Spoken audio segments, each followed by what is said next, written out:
breakup, you know what I'm saying, hard times, whatever the case is, and you sit down and you find yourself, you've gotten past it. You know, you come to a place of peace in your mind. But deep down, you waiting or you're worried about the next time you feel that way. And sometimes that can consume the peace you have because you're like, damn, I finally got past that. You know what I'm saying? Will I get here again if that happens again? You know what I'm saying?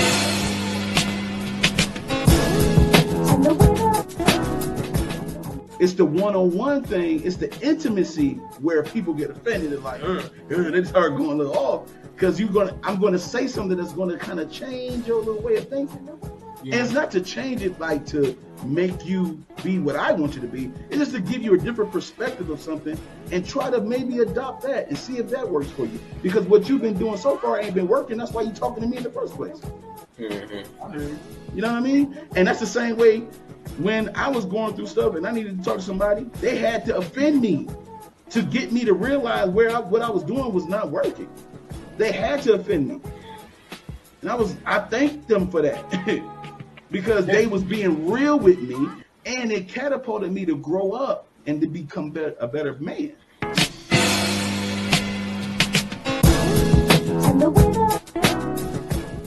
Yes, it should be a two-way street. I believe that this idea is being lost. Okay. I believe it's being lost. I think that as new traditions come about, old traditions are being vanished. Oh. And I think chivalry is one of those things, bro. I think it is. It's a lot of women that's like, hey, I want a man that does this. I want a man that does, I want a man that does that. And I want, I want him to do this, that, and the other. And I'm waiting on something that they was going to say regarding what they would do. And it's never really being said like that. You know what I'm saying? It's all like, the modern day aspect of a woman being independent, but yet wanting the traditional guy to be the same person. But it's like, where are you in this whole equation? You know what I'm saying? You doing your own thing for yourself. Because that ain't got nothing to do with relationship. Like, the independence of yourself. That ain't got nothing to do with me. You know what I'm saying? So you doing that, but yet you want me to do something for you. There's a variable missing. What are you doing for the guy?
What up, what up, what up?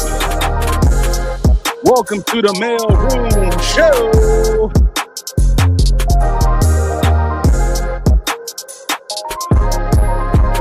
Yeah. Yo. It's my job to introduce the crew, y'all. I'm so excited to do this. We got my man Rollo in the building.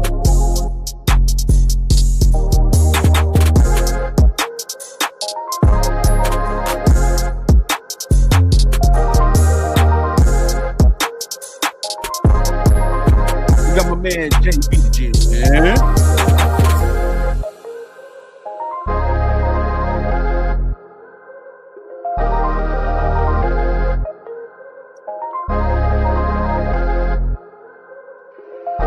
And I'm your boy Tay Biz, and I love to make this the drama. Let's go.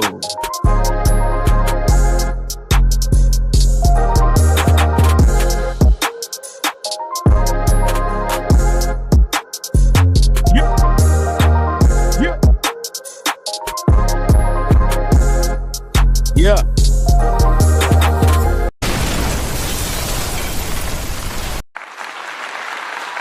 What up, though? What up, though? What up, though? What up, though? This is season 4, episode number 13 of the Mailroom Show. Unmute yourself, Rollo, and say what up to the people, man. What's going on, y'all? Apologize for the fuzziness right now. I'm gonna get it together though. What up? What up, though? Jay, say what up to the people, dog. Yeah. What's going on? We're in the building today. We're in the building tonight. Yeah, good morning, good evening, wherever you're at. It's gonna be a good one, man.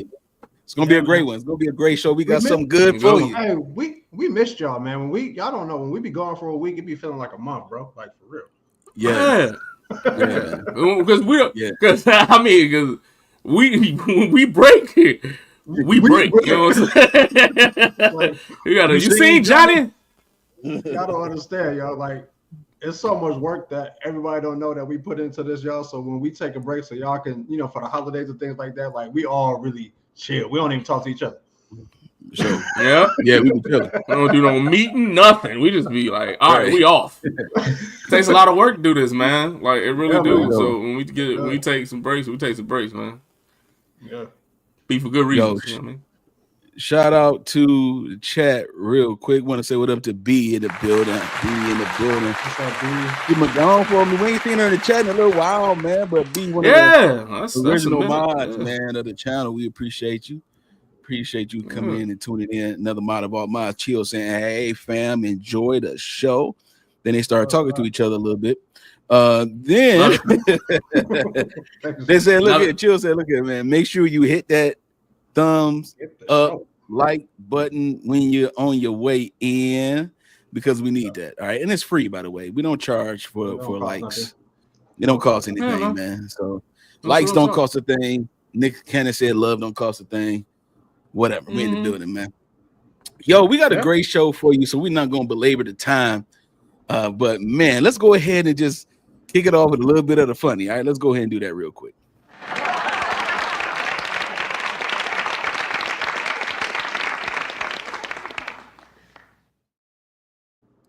All right, so I had to pull something from the archives. All right, we haven't did this one in a minute, man, but had to pull this from the archives, man. And I thought about Rollo when I pulled this one, man. It's one of the ones, right? And I thought about this, man. I thought about you, dog. I want to show it real quick. Let's go. Okay, we got some ice cream. Are you making a hole in it? Why are you making a hole? Oh.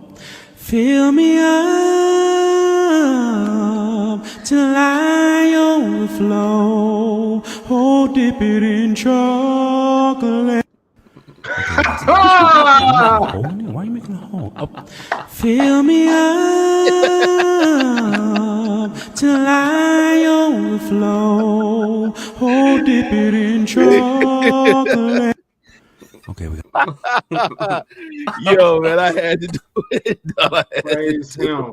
Praise him over that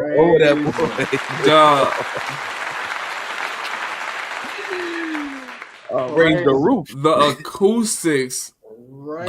And the reverb on the boy was crazy. Crazy work. It was like Crazy work. Masterful, like, dog. Is that boy wait, can hold sing it. for Is that feel me And the run. The runs is amazing, bro. Shout out to the funny, man. Shout out to the funny.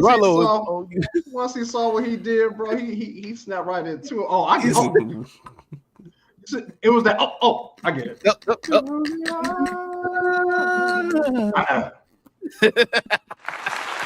Yeah. Woo. Hey, Busy. I appreciate that, bro. I appreciate that. Sure, no doubt, man. Again, man, it's so good to be back. Again, when we take a week off, man, we don't, we really chill, but we do be missing y'all. So thank you to everybody that's tapping into the show. As always, man, it's so good to be here with my brothers on this nice Sunday evening, man. So yeah, thank y'all for joining us, man. With that being said, we have come together once again for conversation and camaraderie to discuss topics that are relevant to men and women of society today, man. Thank y'all so much for joining us for season 4, episode number 13, man. Woo, we are winding down, bro. But fellas, y'all know how we do it, man. As we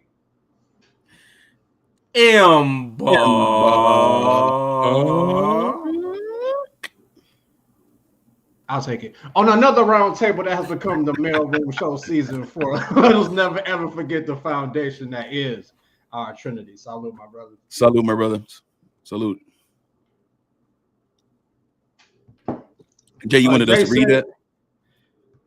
You wanted us to read that? Well, no? Oh, okay. I mean, you can. Yeah, he did that on purpose. Oh, nice. All right. Okay. All right. Like Busy and Jay said, man, we have a really good show for y'all today, man. It's gonna be dope. So I know when we off a week, man, we got to come back strong. So y'all know what it is. Busy, man, we got a situation, bro. We got a situation? We got a situation, yeah. Already.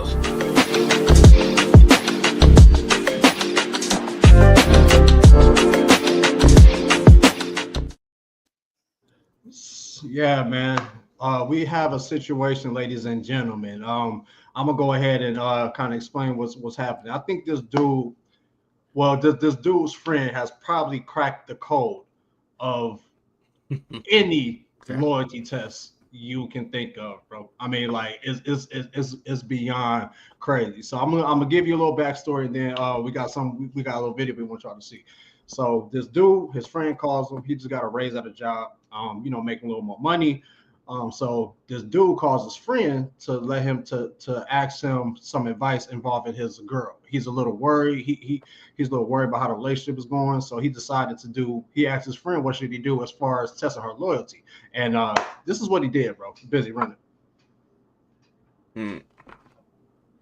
Story time for y'all ass. Buckle the fuck up. And yes, I have permission to tell this story. So I'm at work the other day and one of my friends hit me up, called me 3 times in a row, but I was busy. Soon as I got free, I called him back. It's a dude I went to high school with. I known him for years. I call him back and I say, bro, what's good? You all right? You hit me up 3 times. He said, yeah, bro, I got a little dilemma. I say, cool, bro. What's the issue? Talk to me.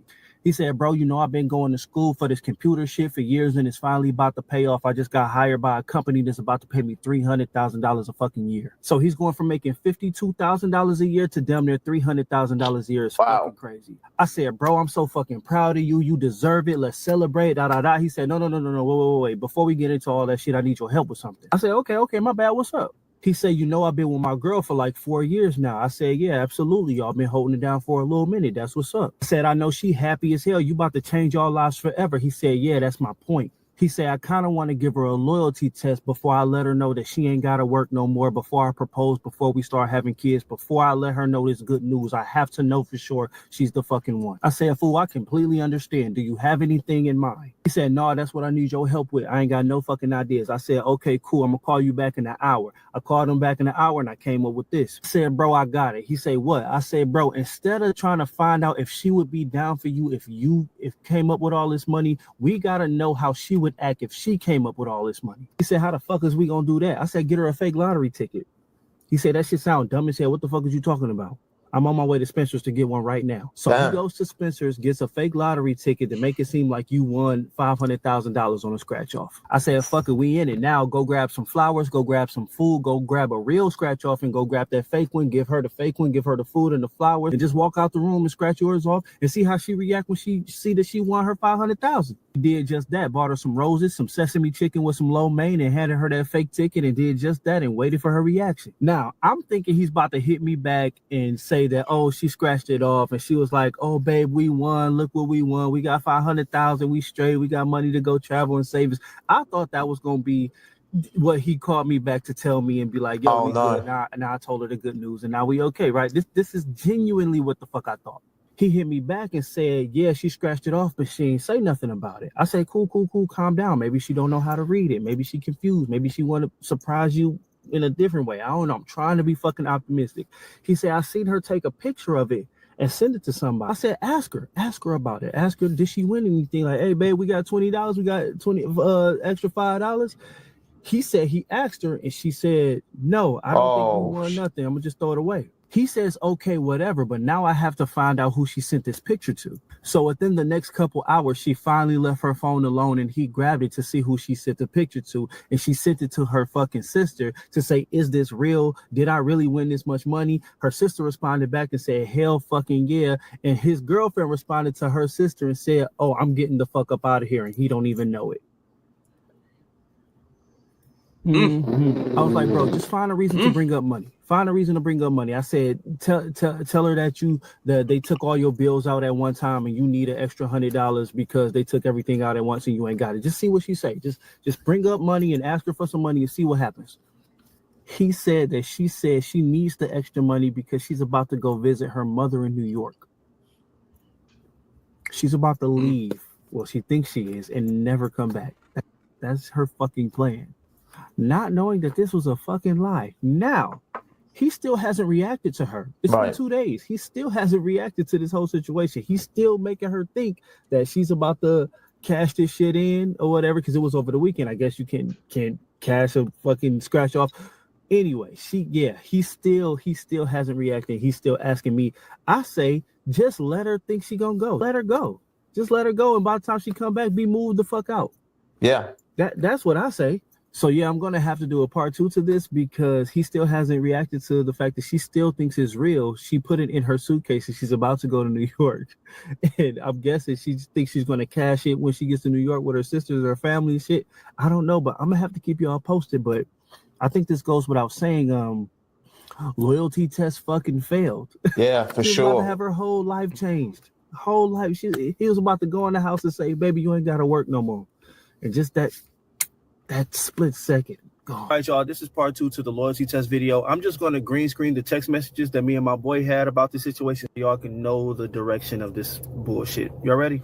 So this was yesterday. I texted him and said, yo, what's good? You all right? He said she just got on the plane to go back to New York. I dropped her off and everything was good. As soon as she got on the plane, she texted me and gave me this bullshit excuse on why she don't think we need to be together anymore. She said no love lost, but she just thinks that we have been together for so long because we were just used to each other. Just because it was convenient, you know. Now you can focus on getting in the computer tech field you've been trying to for so long, and I know you're going to do it because you're brilliant. I still love you. I just don't see a future with you anymore.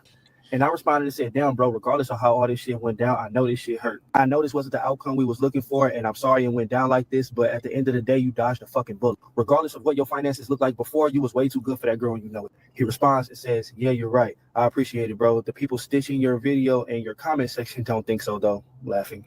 I said, bro, I told you how this was going to go if you let me post it. They only see this as entertainment and content. They only wanted somebody's side to pick. And of course, the women will find a way to take accountability from the girl in the story. LOL. That's why I told you to stay out of the comment section. I'm used to it, but don't let that shit get to you, though. You on your way to being a millionaire by the time you turn 40. Fuck the noise. At the end of the day, you won. He said, you right, fam, real shit. Should I block her and move on already or wait to see her response when she finds out the ticket is not real? Move the fuck out ASAP. Wait for her response, then block her. Because you know she's going to blame you for testing her in the first place. It's going to be your fault she failed. That's probably going to be her excuse to leave you for having the audacity to test her loyalty. But definitely wait. Don't block her yet. He says, facts. I said, I'm not going to lie. The only thing that sucks about this is that now you have to find a girl that's really down for you, knowing that you're a 6-figure earner.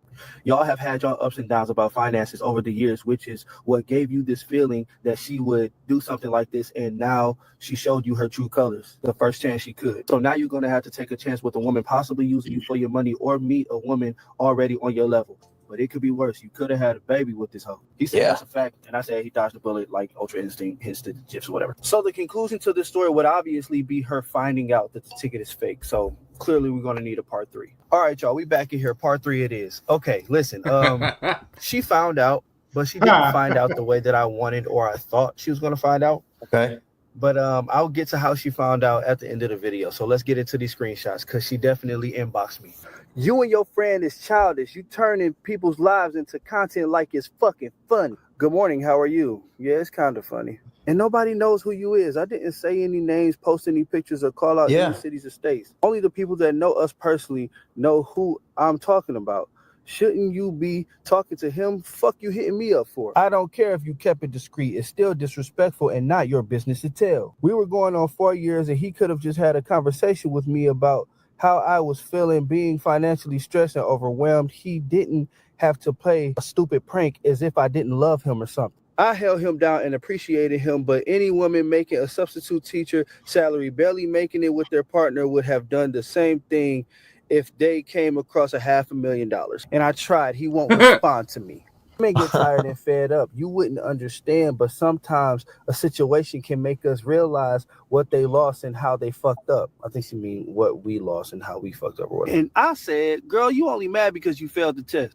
If you would have passed and he would have revealed his new financial status and he would have proposed to you and lived happily ever after, and then you went viral because of that, you would not be saying this private, childish, discreet shit, so hush. And don't worry, half the people that hear the story are on your side, and a lot of people don't even believe the story is real, so relax. Yeah. And it doesn't matter how much time you held them down. You didn't hold them down this time, and that's all that matters. Facts. Yeah, I know people make mistakes, but if it was me, I still wouldn't take your ass back. You violated trust in a big way and showed your true colors. All honesty, we didn't even expect you to fail the test. We thought it was just going to be a stupid joke that we could have just laughed about and moved on with that. Congratulations. But you made a conscious decision. And how did you find out it wasn't real anyway? I meant to put wasn't. And how did you find out it wasn't real anyway? And she said, boy, fuck you.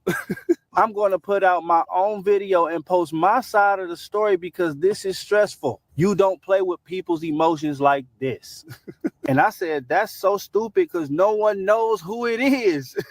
You're going to put yourself on blast for no reason. Yeah. But go ahead. I'm pretty sure you'll get a lot of love. They will find a way to turn you into the victim per usual. Wow. That is the situation. Here is the situation. That is the situation. So we got a lot to talk about with this, man. When I first came across this story, man, like my first initial thought was, this is the most diabolically, it's like beautifully diabolical. It's a beautiful diabolical test. It was beautiful. It was so Steve Murray in that shit. It was so strategic. It was so it was so well put together. It was like it was like one of the best things I've seen on the net in a minute. That's the most beautiful, tabulous. Bruh, like that's why I had to bring it. That's why I had to bring it to the show. That's why I had to bring it to the show. You know, and another thing obviously that I thought about was the fact of our loyalty tests always because you're worried about the relationship, or you just need validation. Is there something to be worried about, or there's just validation that you just have to have for yourself? So obviously we didn't really. I mean, he said he's wanted to test her before he moved on, but in these situations, like, what is the loyalty test for? Did something happen? What is going on with your relationship? Were you worried about this in the beginning? You know what I mean? So those were some of the logical things I thought about. But overall, bro, I thought this was the most beautiful thing I've ever seen on the net in terms of loyalty tests and all of that. Like, this was amazing. Like, I just thought it was so strategic and so well planned. And another thing that stood out, and I know, and I hope everybody else caught it, in the first part of the video, he kind of talked about how people were commenting in defense of her, which was very interesting, very interesting. But that also shows another underlying issue with our society today. You know what I mean? So what y'all think, fellas? Go ahead, sir. You go first. You said it was All right, before I go, let me because you mentioned the comments, right, that were being said, and so I was able to get some comments, and so let's check them out real quick. All right, Kablootsky. Kablootsky. All right, so do it for Dory. It said that the loyalty test was she stayed with him when he didn't have any money. He just wanted an excuse to leave her for who he thinks he deserves now. Vidani said, if there's the need for a loyalty test, he wasting that lady's time. Oh, he wasting her time. D Rose said, what's happening here is that man wants a way out. 4-year way out. Okay. The first red flag was that their relationship has been 4 years with no ring. Okay. Mrs. Reeves 89 says her being with him while he was broke is the loyalty test. Ooh. All right, man. Look. Them's fighting words. All right, man. Look.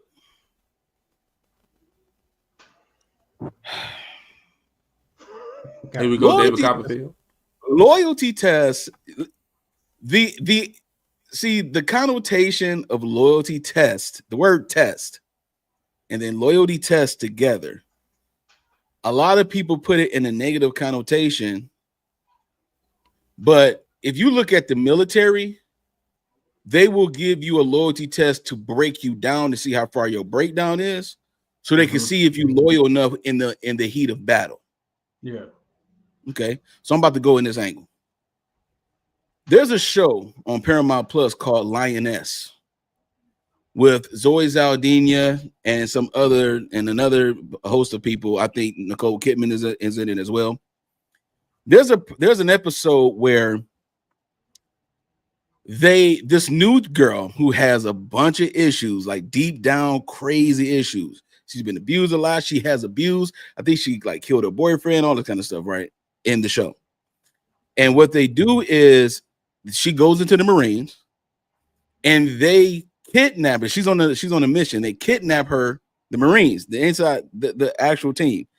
They kidnap her and put her in a secret location somewhere and try to break her down. They put water hose on her, they waterboard her, they punch her, kick her, all this kind of stuff. She don't snitch, she don't say nothing. She fought back, everything. She has almost no breaking point, it seems. And then Zoe Saldana's character, she understands that everybody does. Everybody has a breaking point. Everybody has that conditional threshold lid when it comes to how long they're going to be with someone. It has to be under the condition of something. So loyal test in and of itself is not bad. It's about how you go about it. So in the show, they do all the kidnapping of her. They beat her. I mean, they tore her up. She's in a blind mission.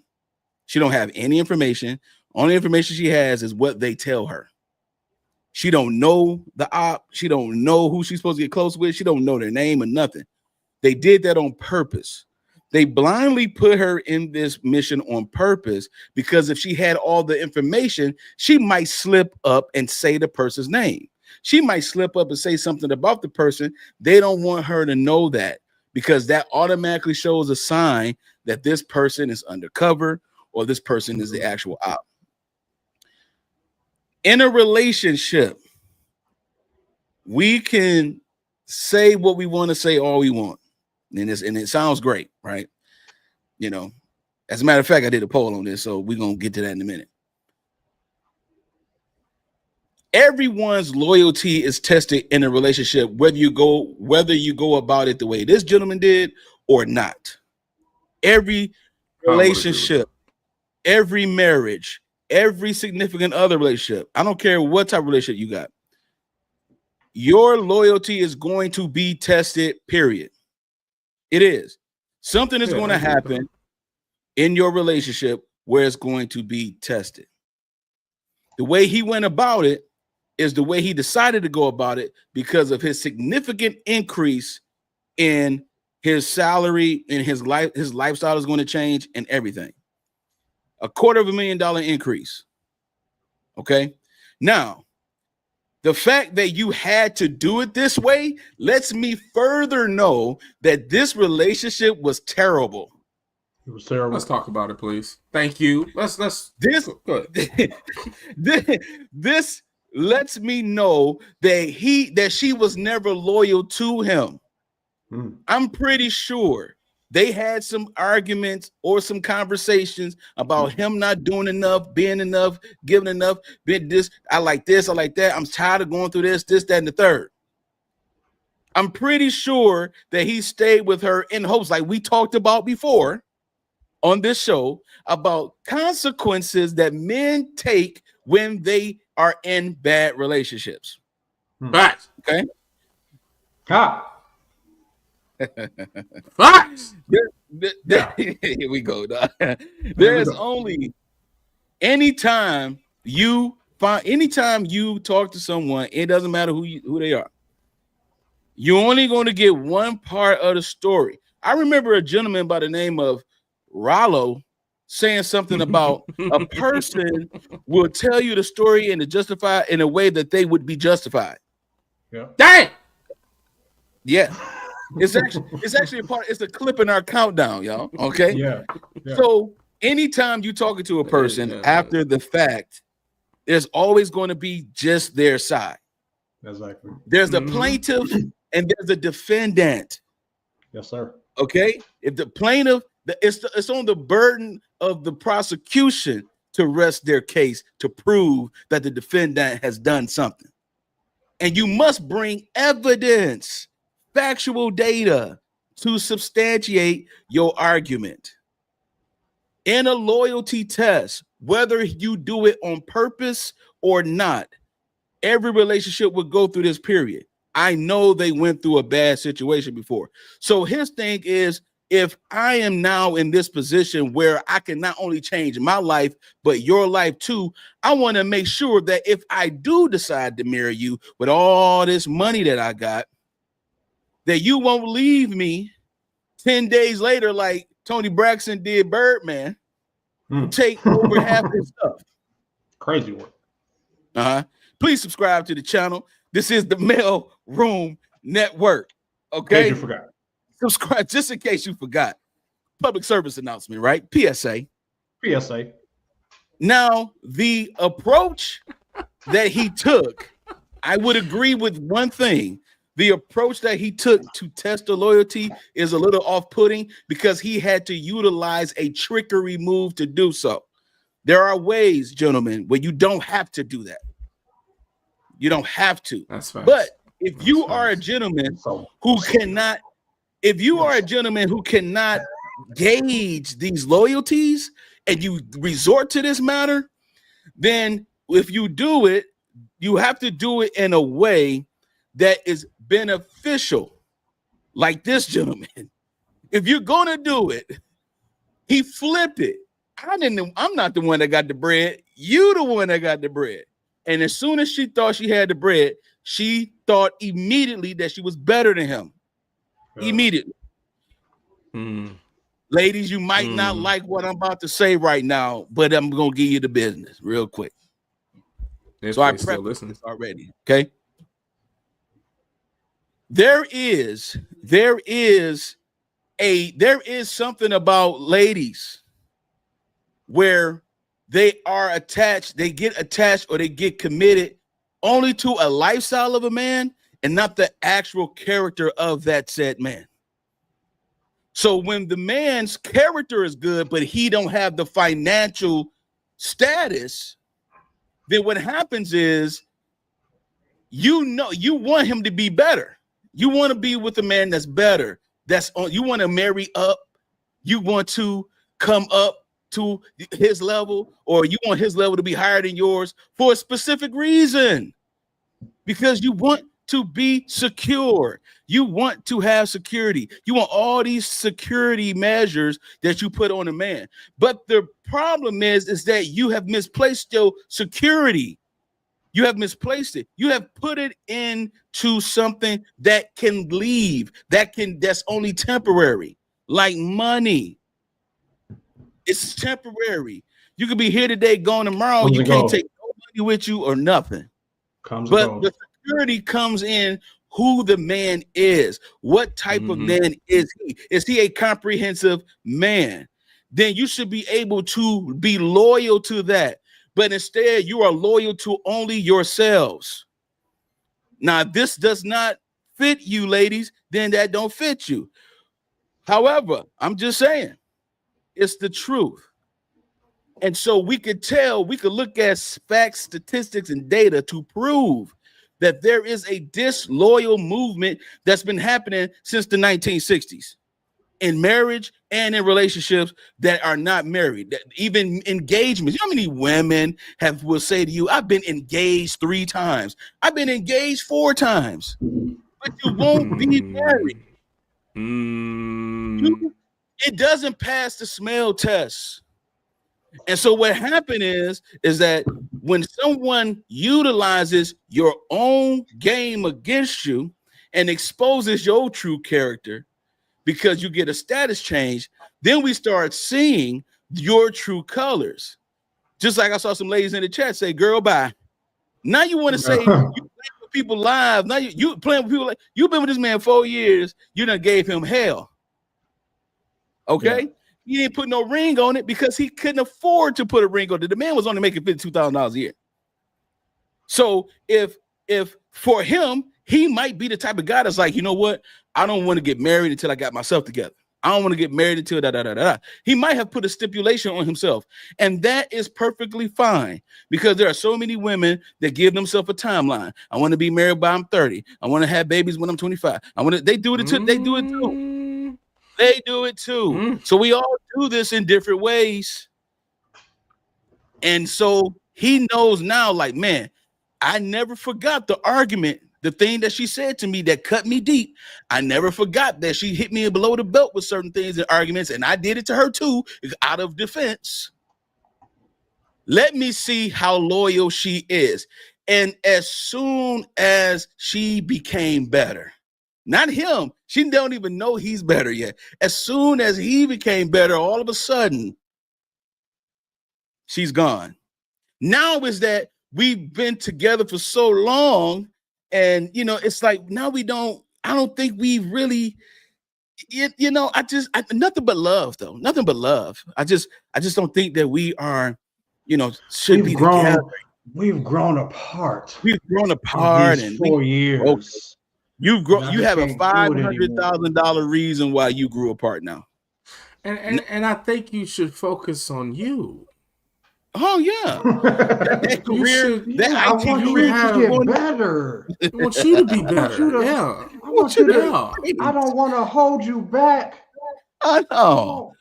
No, it's not. It's not you. It's me. It's me. It's me. It's me. I think we're just not sure. Sure. Let me ask you a question, fellas, on this panel. And I'm going to throw it over to you, Jay. Do you think she would have left that man if it was just $20,000? Yep. If it was $30,000 or $10,000? Yep. No. I don't think so. I do. I do. I do. She wanted some level. She wanted some type of level up. Any way she can get it. She's been mentally tapped out for. She's been mentally tapped out for who knows how long. That's what. $50,000. She gets $50,000. She's not leaving. 50. She out. 50 is out. 50's out. 50 out. 20 is out. 20. Anything that could put you in a position to be able to get something started for yourself without the other person would be that. No matter what number it is. Is that number? If it's a $10,000, if you gave that chick $10,000, she already had. The stash is always on the side. They always have a stash. They always got a stash, and they always have an exit plan just in case. Listen, by default, this is what happens. This is what happens, like by default, mechanically. I believe is that when things are not going the way you thought they would, then it's like, okay, in case I start feeling stuck, I'm going to have a plan to do this. And I need this much money to do that. They have calculated it already in their minds. Some do. Some do. I'm not saying all women. Let me put that caveat out there, because I'm not saying all women. Yeah. Just some. Yeah. It's hey, our email gonna be filled up this week, bro. It's gonna be crazy. The mailroom 313@yahoo.com. It's this is absolutely insane. But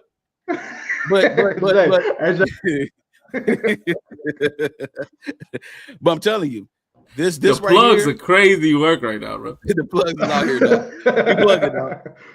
I'm just saying. So I'm gonna end the poll right here, and I'm gonna give us the results real quick. Then I'm gonna throw it to Jay.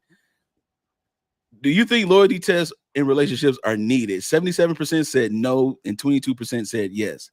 Now I understand both sides. Because again, your relationship is going to be tested. Your relationship is going to be tested regardless, whether you do it the way this guy did it or not. Your relationship is going to get tested at some point. So I understand why people say no, but the are probably the people that may not know how to gauge it. So they're like, man, let me do something real quick. And then that's what they choose to do. I understand both sides, but I'm going to lean towards no, because and the reason why is because I don't want to have to go through all of this when I already know that she's not the one. Mm-hmm. You've been doing it for a long time, my boy. You just, for some reason, it hasn't clicked with you that she's not the one. Just look at the pattern of a person. Look at their patterns. Look at their behavioral patterns.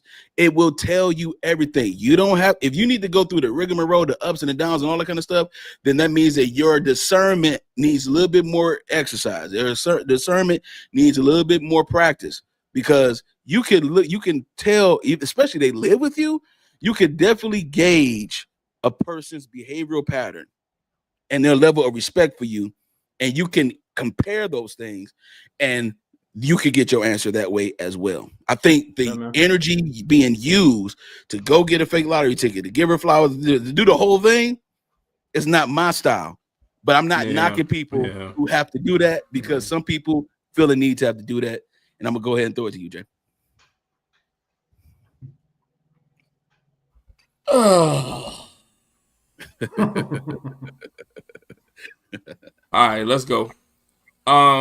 There's a such thing as, to me, there's a such thing as testing with confidence and testing without. Okay. To me, I agree with Tay though. You know what I'm saying? I agree with Tay for the fact of if we're a relationship is you're gonna get tested in a relationship regardless. I agree with that. You know what I'm saying? I think that's gonna be what it is. You know what I'm saying? Like just in the fact of things going up and down in frequency, I think that's gonna be the test. And then when stuff gets a certain distance or a certain length or a certain serious tone, any checkpoint of the relationship it's gonna be self-checked. You know what I mean? It's usually the environment of the relationship or the way it's going, the seriousness, the way somebody's falling deeper for the other person. Something is benchmarking the relationship, so you're getting tested regardless. I just feel that way, right? But to me, though, there's a such thing as testing with confidence and testing without. If you test without confidence, you just have insecurities. That's a difference. If you test without confidence, it's just insecurity. That means you don't have the gall to go through and see that the other person failed without some discrete evidence of it. Usually that discrete evidence like this comes at a weight that you had to give time, distribution to, and effort just to get the answer. And usually it makes you look some type of way for the fact you had to do that as effort, like Tay said. So testing without confidence, all right, just saying, testing without confidence is just plain insecurity. Testing with confidence, let me give you an example. What if he went on and stayed with her during the time of the promotion and let it all change? You know what I'm saying? and just let it go ahead and do its own thing. You know what I mean? What if he came up with a situation without doing anything wild like that to tell her later than the fact, or you know what I'm saying, or come up with some type of thing to be like, okay, well, yeah, some things is changing. You know what I'm saying? I might get a, you know what I'm saying, an increase. You know what I'm saying, or something like that. You know what I'm saying, like, or something just minuscule. You know what I'm saying? If you wanted to do it that way, you could do it that way. I think the normal abundance of her, right? Because I believe what Tay said. Like, we have to go back to that. There was something wrong before all this happened. Why are you calling your boy to get you help? Right? Why are you getting your boy to get help? Because you know she don't like you like that. You see what I'm saying? Like, she don't like you like that, dog. Like, she's staying with you because it's comfortable to do so. That's really what it is. You know what I'm saying? She established her life. A lot of people do this in relationships, right?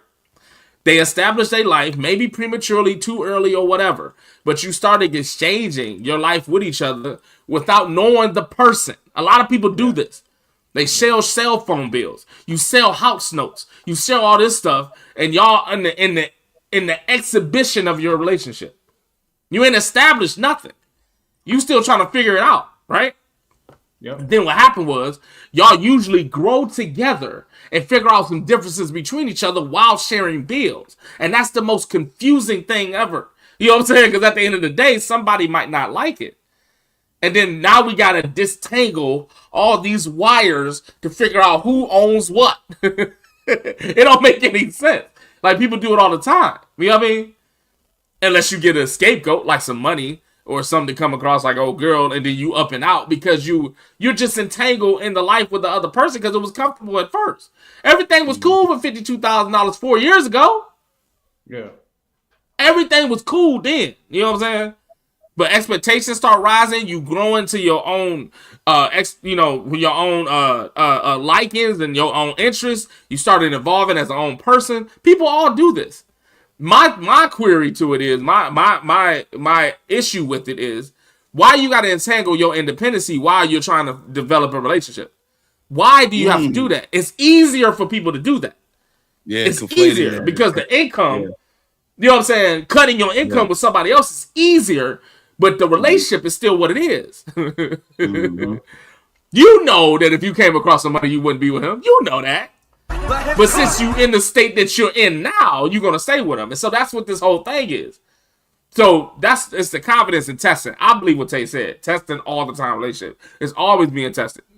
Like, it's just automatically. But if you got to test in this length, that's just pure insecurity.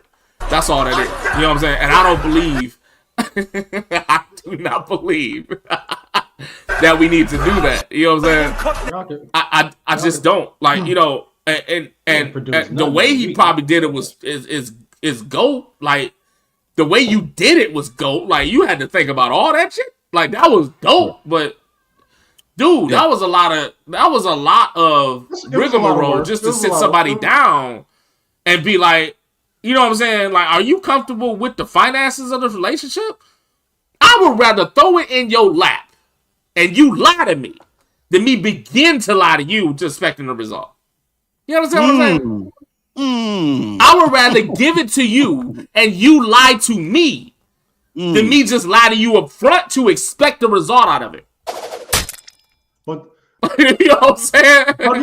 Don't you think he might have knew what she was gonna say though, Jay? So he went to kind of the extreme. So if he knew what I think he knew that. Then why are you doing that? Right? Because he didn't want to. A part of him didn't want to hear it. A part of him wanted to really get knee deep into this, bro. But you heard it anyway. You're right. But you heard it anyway. Right. You heard it. A part of him didn't like really just want to hear the words out of her mouth. Knowing. Tay, give me a second. Knowing go ahead. And doing are two different things. Like you know something, right? You know something. So but you're not gonna react on what you know. You don't want to. Yeah. You don't want to. You know, I really wanted to go downtown this weekend, but I know the traffic was gonna piss me off. So I'm not gonna go downtown. Right. You see how you made that conscious decision? But would you go downtown if you heard traffic wasn't so hot? Yeah. Okay, so this is what I'm saying. if you would have heard, this is the thing. I was explaining the fact that she stayed for comfortability. He did too. Mm-hmm. He stayed for comfortability too. If she would have been like, you know what, I'm sorry. No, think about this, bro. If she would have been like, I'm good, I didn't mean to do that. You know what, I'm a change. That nigga would have never left her. Think about it. Because that nigga's comfortable. Excuse me. He is. He's comfortable, man. But it happens on both sides. When you have two comfortable people, they're going to let that relationship ride off until the point that one of them can't take it. But as long as it's comfortable, people are going to keep rolling that dice. You know what I'm saying? In hopes of the other person changing. And you know what I'm talking about. That's just what people do. I've done it. I hope that my ex would change. But I knew she was toxic. You understand what I'm saying? I hope. But it is what it is. But that makes me look bad in doing that. You know what I'm saying? That turns the tables on to me. Like, then what you staying for if you know that? Go ahead, bro. I know you got something going on down there. Go ahead. We talked about why men stay in bad relationships, bro. I hear you go, Jay. That's a good point. Let me Rollo the Don. Let me share. Rollo Don. The Don. Rollo thy Don. I'm pontificating at the moment. I'm in trouble when Tay do this. Listen to me very clearly. Ladies and gentlemen, whenever y'all see Tay do this, that's right.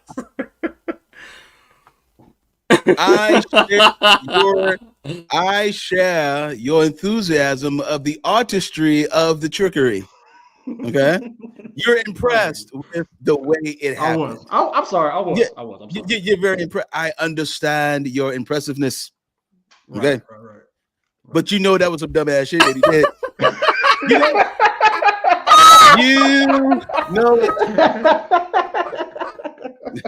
You know it. It was extremely ridiculous. You had to do all this to get an answer that you already knew. So the insecurity is within him. Insecurity. The lack of security is in him. So that's why he had to do it this way. Again, we're going to give him grace because some people may not know how to gauge properly using their discernment, if you will. Mm-hmm. And again, when you're comfortable, those things start lacking. Your antennas are not up when you're comfortable. Anything that's casual and comfortable, you're not on high alert. There's no need for rush. There's no need for alertness. There's no need for any of that. So when you're in a comfortable relationship, you rocking out, it's all good. Now that the statuses have changed or going to change, then it's like, okay, now I need to see how she really is. No, you saw it when you had the $52,000, my boy, when she called you a broke ass, stupid ass, dumb ass. No, you know what I'm saying? In an argument, we all was arguing that day, and she said something foul to you. You got all your answers right there, because that was her raw self. So whatever it is, when it comes to this, right? Whatever your test of loyalty method is, if you have to start doing things opposite of what you say you carry yourself as, then that means you do not need to do it. That means you have to dumb yourself down to start lying, to start tricking, to start confusing the situation, to making up stories and doing all this kind of stuff. You got to do all these things when normally you wouldn't do it in a relationship where you have full confidence in it. Then that means you are now acting out of character, and now you are going to suffer from what you already knew, which is she don't like you. You think she do because you think she like you because she gave you some. See, no.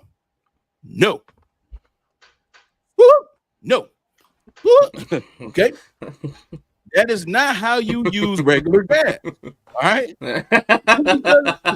just because there are so many women that will have sex with a dude they don't like. They know ain't good for a relationship. They know he ain't good for anything. They barely talk to him on the phone. When they do talk to him on the phone, it's chitter chatter. All right, don't get it twisted. If you think women are angels, you are sadly mistaken. Some of the most evil, diabolical shit have come from women. And if you think you rolling with a purpose, they rolling with a purpose. They rolling with a purpose too.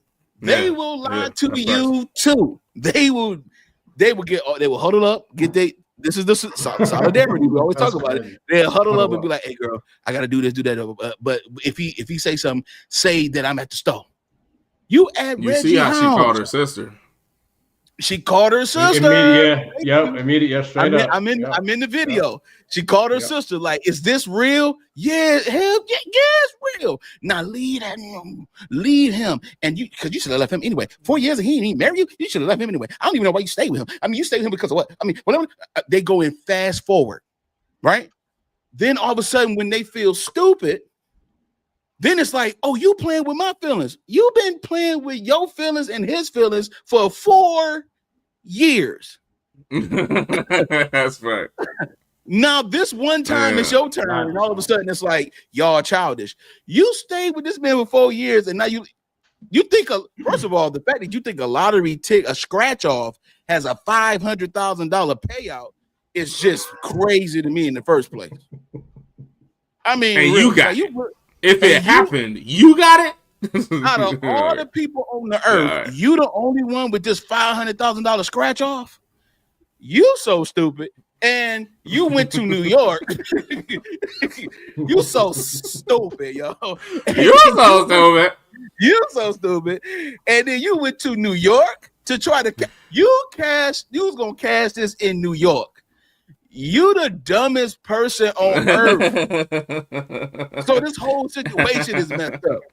But I will share the impressive nature of the actual loyalty test. It was very artist. I get it. It was masterful. It was masterful. Painted beautifully. But awesome. Man, if you had to do all this, I enjoyed it. Yeah, I don't know about all that. It was awesome. We know the truth. Shout out to Here's the Situation, man. Oh man. That one was crazy. Like we've done a few here. We had a few situations this episode. I mean this season, but that one was dope. Again, thank you everybody. That was wild. That was wild, bro. That was hey, I appreciate y'all takes on that. I had to bring that to y'all, bro. I love for sure by everybody. Shout out to the comments on that. Here's the situation. Shout out to everybody that's in the chat right now, man. Keep it moving, man. We appreciate y'all. All right, man. We about to go into it, man. We got a topic, bro. Let's dive into it, bro. Fellas, do men have double standards of dating, man? We got a video, y'all. Check it out. Always talk about the gold digging woman or the woman that why do women want a man with so much, and why does he have to have all these things? And my question always is, why don't you deal with a woman who's okay with where you are? They can't answer that, I'm sure. No, that's a hard one. Because that's usually not what they want. Yeah, it's like, so you complain about women wanting more and having a standard that you don't fit. So why don't you date a woman that is where you are? So I asked one of my guests, I said, so how many women do you know that like you right now? He was like 3. I said, why don't you want them? He said, well, typically they don't have what you're asking for, what you're looking for. I said, wait. But you're trying to go over here and you don't have so, but you're complaining, having these barbershop talk about women and what they don't want, but you have women right here that's okay with your $50,000, $60,000, $70,000 a year, okay with where you live and what you have, but you don't want them. What's the problem? Well, she's a BBW, okay. But do you know she'll take care of you? Yeah. She do real good by me. He's going through all of this conversation about the wonderfulness of this woman. But you don't have enough money to get the women that you want, according to you, or you haven't grown as a man in this area. So what's the complaint? I've always wanted to. Man. That's real. Ah. That's real. Oh. So, fellas, do men have double standards in dating?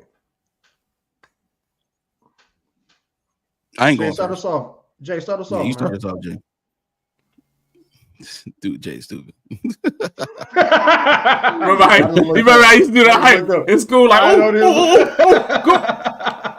Pick me. Pick me. I gotta keep my hand up. She won't see me yet. All right. No. Hey, yeah, they do. Yes, I believe they do. In immaturity, they do, but they do.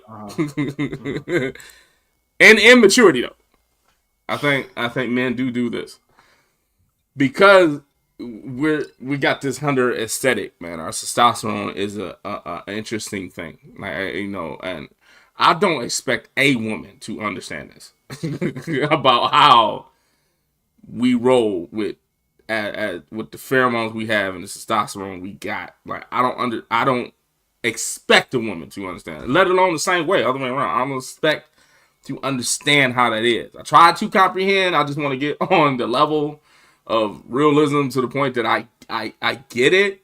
You know what I'm saying? But I don't expect to fully understand how that man is, because we are straight up conquerors. You know what I'm saying? Like, a lot of women don't understand that we just conquerors. We like to, you know what I'm saying? We're the first one to start trophizing. We're the first ones to try to get somebody just for a notch on the belt. Like, this is what we do. Like, I get it. This trickles down. This kind of condenses. It's supposed to condense as you get older and as your maturity level rises. You know what I'm saying? Because some of this stuff ain't really worth the drive and the huntership that we've been doing. But yet and still, it's in us to do so, right? It's in us to reach for the stars. You know how you have Mario Brothers, you had to hit the top of the pole to get the most points? That's how men are trying to get women. Like, we jump. You know what I'm saying? If we don't think we're going to reach it, we'll to the head start running. And we're going to try to get that top scope. That's just the way it is. You know what I'm saying? Like, that's just how we are. Even if, that's why we so cool with rejection, because we shoot that high, right? You know what I'm saying? And we try to shoot that high. Like, some women shoot high mentally, but they don't shoot high physically. You know what I'm saying? They'll wait. That's the other way around for women to me. They'll try to wait for the guy. They know what guy they want, but if he don't talk, he don't say nothing, then it's like, oh, he must not have wanted me. It ain't gonna happen. We literally walk out there shooting high. That's what we do. Like, we walk up to the chick and drop her my knees like in rejection. We would do that, but we would do it again because that's just how we are, right? But yet and still, you know, when it comes to double standards, it's true. It is immaturity. Once a man matures, the reason why I'm saying that, once a man matures, is that he start looking for the woman that fits him, which it doesn't matter if she's average or not. When he's younger, he looks for top notch. He looks for the most beautiful, the most athletic, the most whatever, the most outstanding, the most freaky, the one of like, hey, all this crap, right? We do this, right? And immaturity, and you know, some part of it women can kind of relate to, kind of, if you really think about it. But as you get older, you start to be like, you know what? If a chick just look nice and treat me right, I'm cool, right? If she keeps herself in a good aesthetic and she talks to me nice and she's loyal and she's kind, I'm willing to work with that. As you get older, it's just like, it is what it is. Because you understand, as you get older, it's more of the companionship, right? Than the actual appearance of the relationship. The appearance of the relationship, like, oh, you can have some cute kids. That's the appearance of the relationship. The companionship is like, oh, she fits you. And whatever I need, I got in her. She might not be the most, you know what I'm saying, the most out looking. She might not be on my preference list. See, this is the thing. This is what's crazy. Because she mentioned like BBLs and stuff. She was trying to be funny, right? You know what I'm saying? But she was talking about an example, BBWs, I'm sorry. And examples, right? And she was doing that. And it was like, Yeah, you know what I'm saying? But this is how it is. Like that's how men would do it. It's just as if you see in the comment, it's unrealistic. You know what I'm saying? Like it really is. But men do that, but they do it in a state of a maturity that they're in.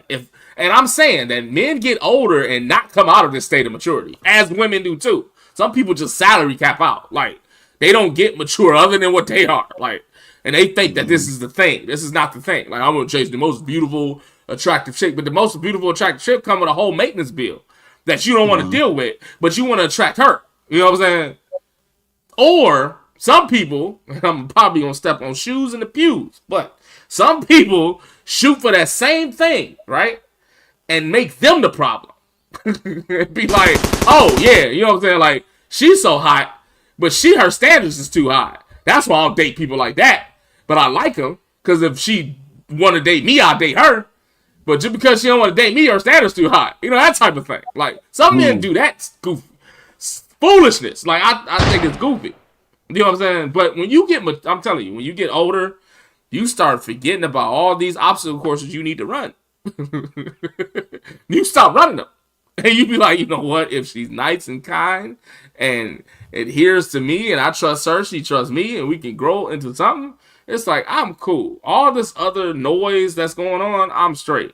Just because she's super attractive and my heart flutters on her physicality may not be equal to the woman that will be, you know what I'm saying, my right hand in a lot of fucking things that I'm going through. You know what I'm saying? It's just a toss up. You know what I'm saying? So that's my first thought off. I'll give it to y'all what y'all think, but I think it is a double standard, but I think it's only a maturity level. Yeah, I think it's a double standard as well. And it's funny. I'm glad that you started off with what you said, because that's exactly what I thought. When I was younger, I definitely had that mindset. Like, you know, I would overlook women who were really, really down for me for the woman that I just felt that I wanted. You know what I mean? So I definitely do think it's as far as men, it happens when we're younger because of what we're looking for, what we feel we should have, and you know, the people that we have around us. We see our boys with this certain type of chick, this, that, or the other. And I definitely do. Yeah, I definitely know I was in that phase. Phase. So now, what I don't want to do is act like none of us have types. What I don't want to do is act like we don't want somebody that we're physically attracted to. But now, what the situation is what else is after that, and does that satisfy? Does that satisfy me? Like, what's past all of this is now that I'm in this headspace of now, like Jay said, companionship. Do you fit that? Now, if you don't get that, that's the issue. But I definitely agree with what Jay said, because it took me a minute to get there too. Because I just used to be, you bad? What you bad? Oh, let's go out. We'll figure. We'll make this work. Be fine. We'll figure everything else out. Definitely not anymore. So men, we definitely had that double standard at a point in our lives, and some probably still do. I definitely agree with that, and I think I like this side of it where I'm at now, where what's after all of the physical. I definitely like being here now. I'm glad I was able to get to this place, knowing I don't have to deal with what I don't want to deal with, and knowing that, you know, I'm not for everybody as well. That's another thing too. You got to realize you're not for everybody. Everybody not for you. You know, you're not obligated to go. You're not obligated to show interest in this person. No person's obligated to show interest in you. But what are your qualities that you look for once we get past the physical? Because that's gonna get me there. What's gonna keep? You know what I mean? Yeah. What you feel, Busy? Stop the cap. Yeah. Okay. I call cap. All right. What? Let's go. Let's go.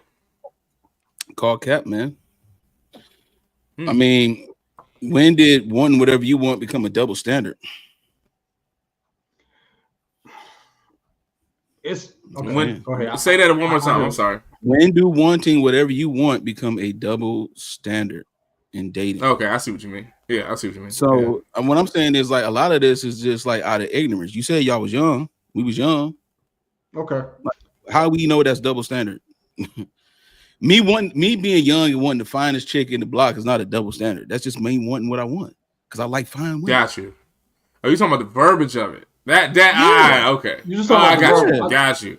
Yeah. That makes sense. Yeah, that does. Okay. Yeah. Okay. Yes. Yeah. Yes. Yeah. Yeah. Despite my status, despite my where I'm at in life and all this kind of, if you like fine women, you like fine women. Even the men who be in relationship with regular average looking women like fine women. You know how I know?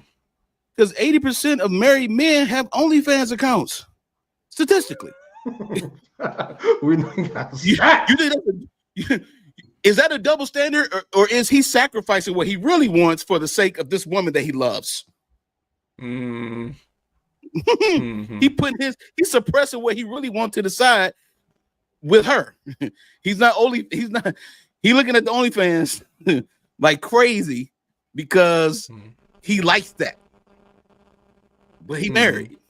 He with his wife. And she ain't do that, but she does what she does for me. This is just my little kiddie playground thing. I'm just saying. How can that be a double?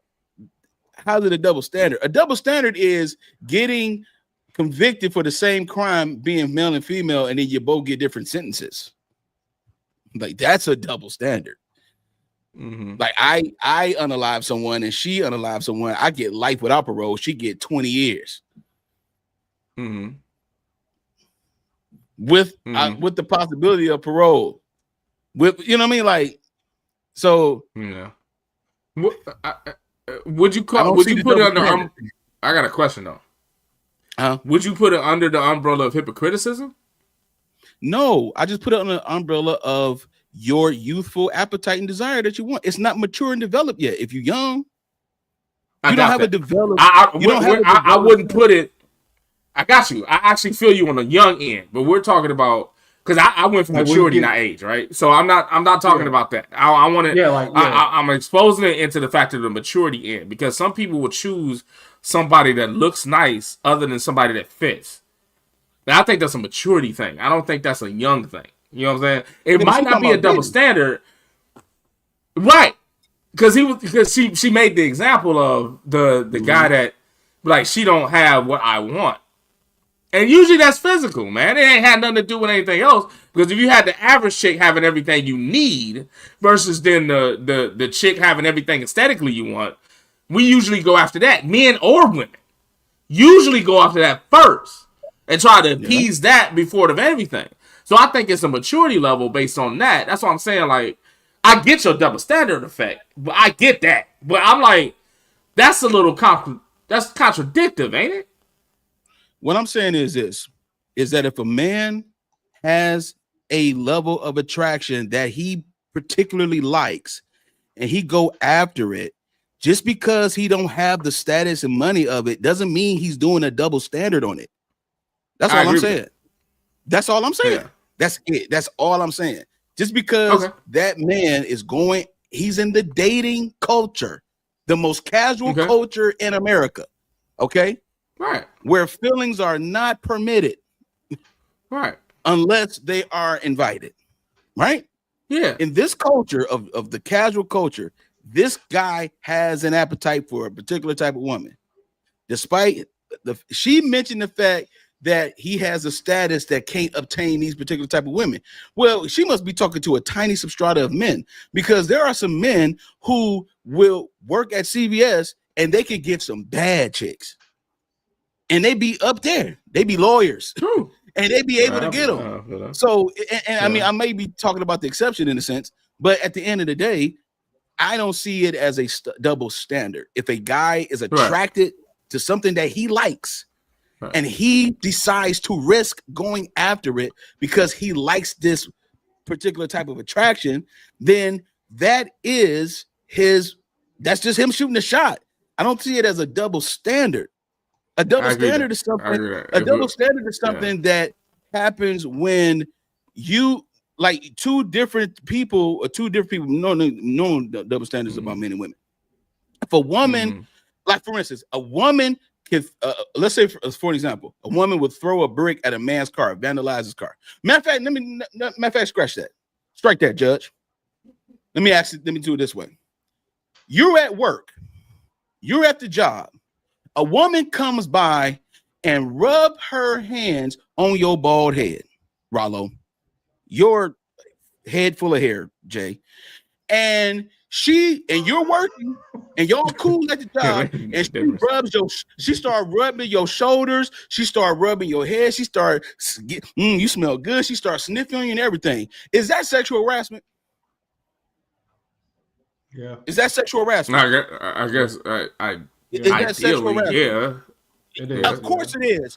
We don't look at it as sexual harassment because we only like if being touched. I would deem it so. Yeah, I was about to say that. Exactly. Yeah. So that's right. So that's subjective. Yeah. Now you take your big black behind and rub this woman's shoulders, sniff her on the neck, rub her hair, give her a little tap on the arm or near her, and she report you to HR. That's a double standard. That's a double standard because you sexually harassed me, and just because I didn't report it don't mean it wasn't sexual harassment. You can report yours and you can be believed and I get fired and everything, but you still keep your job when I say something about it. Ime Udoka got fired from the Boston Celtics for doing something with an executive's wife. His name got exposed. He got fired. She's still married to the guy. She still has all the money. Her name never came out. That's a double standard. Not a guy who likes a woman because she's fine and he go after her. That's not a double standard. He's shooting a shot. Okay. He's being a man. All right. He's being a guy. Agree with you. So me, she's trying. I don't know about. So she is trying to weaponize this man's instinct of being a man and calling it a double standard, and she using his status to do so. That is not right. That is misleading the witness, Your Honor. That's misleading the witness. Okay. That's misleading the jury. All right. Just because I like a woman's and because I like her physically and all that kind of stuff, and I go after her because I'm just shooting my shot. Just because I'm broke don't mean that I shouldn't shoot my shot. Mm-hmm. That's not a double standard. That's just a man being a man. For the sake of the question, I definitely agree with you. That's what I'm saying. I'm looking at the question. For the sake of the question. Double standards means there's a consequence involved. Mm-hmm. The consequence in this situation says missing out somebody that you're compatible with. And I think that's not a consequence.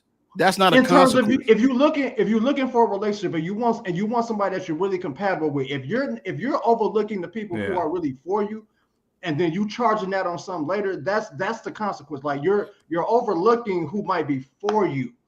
No, I understand what you're saying. I understand what you're saying. I think I get it. I definitely understand what you're saying, Busy. Like you cooking, bro. But I think what me and Jay was talking about was the mindset. Like, what do we place on these women? Correct. We don't place on That's correct. Right. We're talking after the conversation. If we put the case of double standard, this question: do men have double standards dating to rest? By saying no, they don't. It's by preference. You know what I'm saying? If we do it exactly the way Tate said, I agree with it. I don't know if you do, but I agree with that. My question after that is, what do you call somebody that goes after somebody that they want rather than somebody they need? Yeah. What do you call that? I understand that. I understand that point, but that's not the question. That's just I understand. I'm just telling you. I'm just connecting the dots, bro. All right. I'm just connecting the dots between what Rollo just said and what you just said. You make sense on the question. I get it. What we're talking about is the disposition of the person that does that. If we put this to rest. So, that's all that is. That's all I was saying. I understand the compatibility piece. I understand the compatibility piece on this. I agree with you guys. When you are looking for someone who fits you, it's a total different approach. She's talking specifically about dating on that video. Specifically. Yeah. Right. Based on what she is saying, she's only talked to 5 dudes, okay, that does this. Because if a guy wants to talk to a woman, no matter her status, if he wants to talk to her and not talk to this young lady that's in his roster, or whatever, that's cool and everything like that. But in his right, he don't. Then that is not necessarily a double standard to me. Okay, if a woman can do the same thing, women do it all the time. That's what I was saying. That's why I agree with you. Yeah, so you're right. I'm not tripping on that. You see what I'm saying? Yep. But to call it a double standard, it's like all of a sudden, you don't even know who this BBW is in his phone that he's even talking about. How you even know she the one for anything? You're just going off of the status of the guy. That's the point.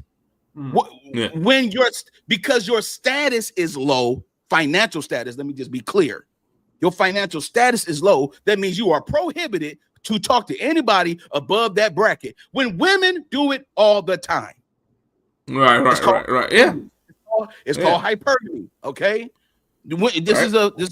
So that is just what we like. That's what we do.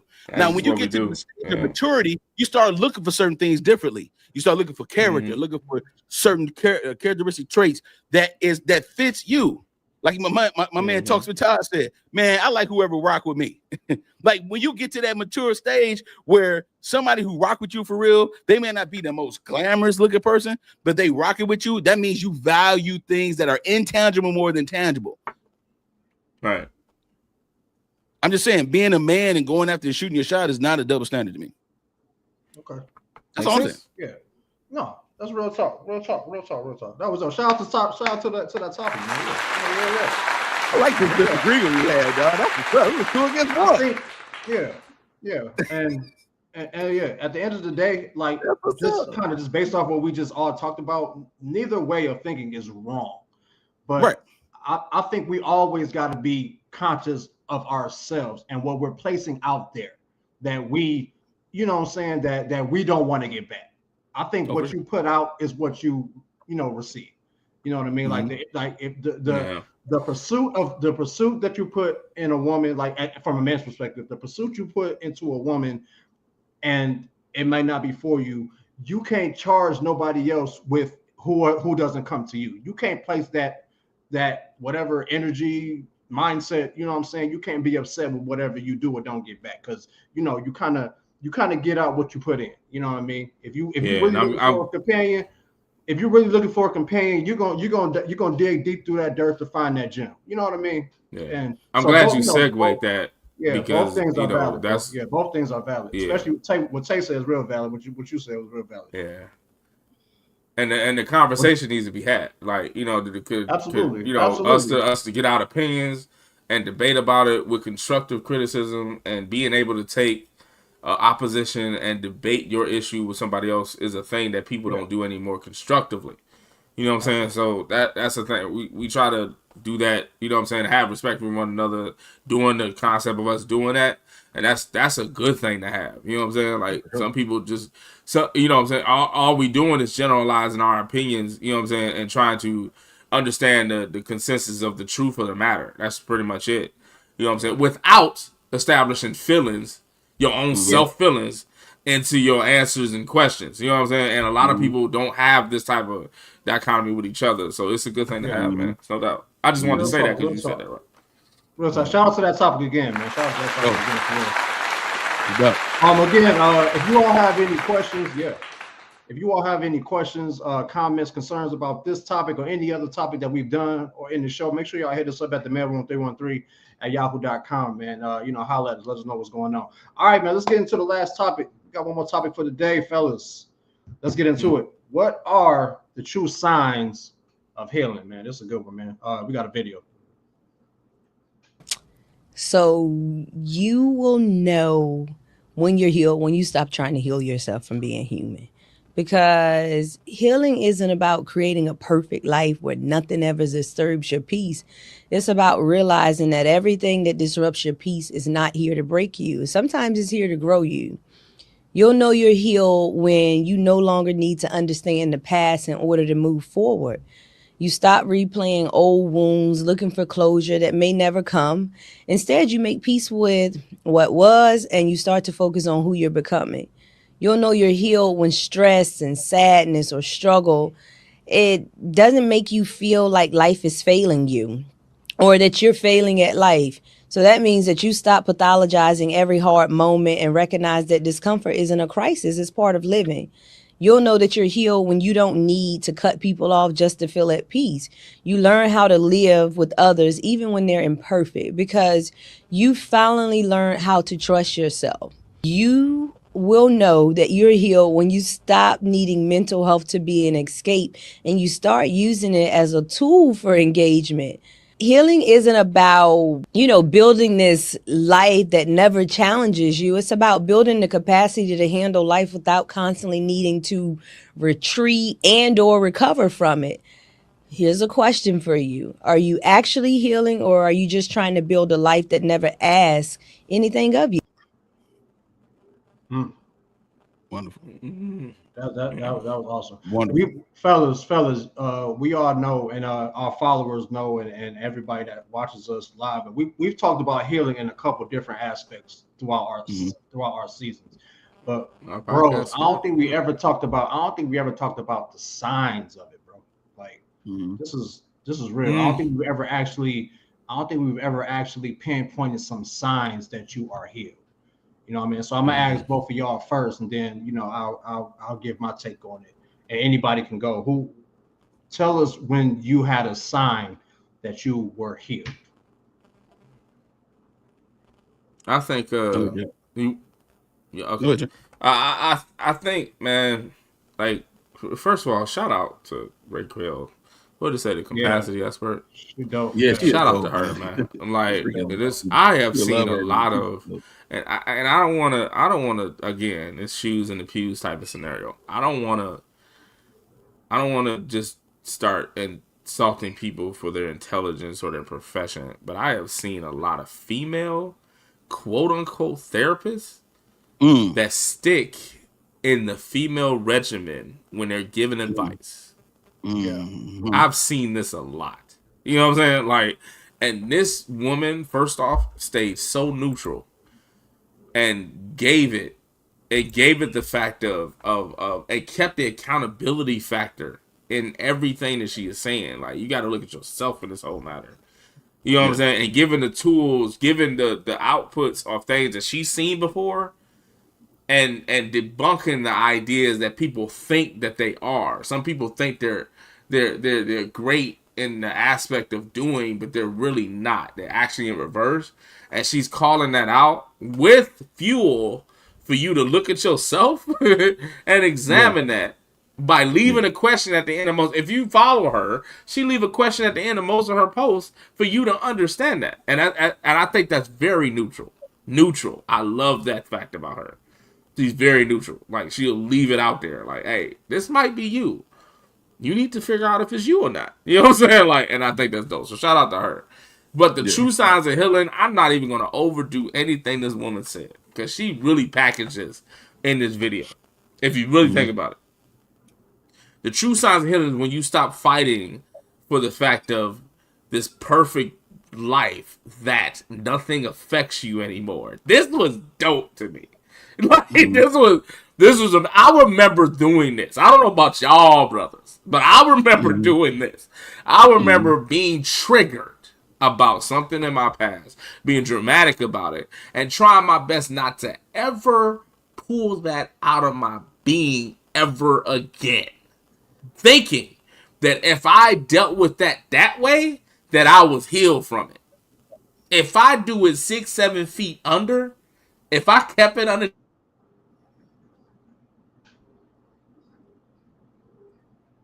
Oh, we lost Jay? Yeah, I think we lost it for a second. Oh, yeah. I'm sorry. You got me? Yeah, we got you. Soon as somebody said something about it, I was so cool to burying my idea 6, 7, 8 feet under. But soon as somebody has an idea about it, I get triggered again.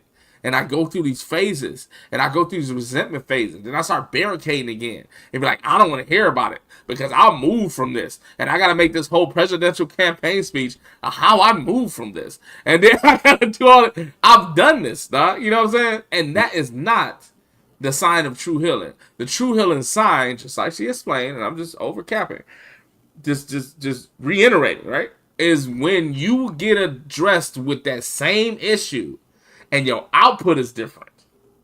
Yeah. Your output is more peaceful and positive. You have more restraint. You know what I'm saying? You won't have more solitude when it arises, because that was the issue. That's why it's called a trigger. You know what I'm saying? Like, you had that issue. Your drama developed a trigger that caused you to pop off when you see it. So when you don't see it, I mean, when you see it and it doesn't cause the trigger, it doesn't cause you to pop off, then now you know you in the progression of getting over whatever that trigger is. You know what I'm saying? And until you do that, can't psych yourself out. Until you do that is how you know when you truly healed. You know what I'm saying? I'm gonna disclose half of a conversation that me and my boy had. And he was like, you know what? I had this issue come across me again. We're talking to a family member, and if this happened again, you know what? This time I just got silent.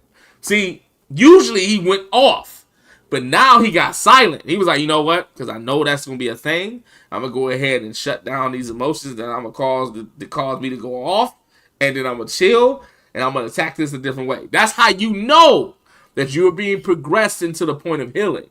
You know what I'm saying? You know that you're attached to, you know what I'm saying? You're attached to the other side of the fence now. Like, you're trying to do something different.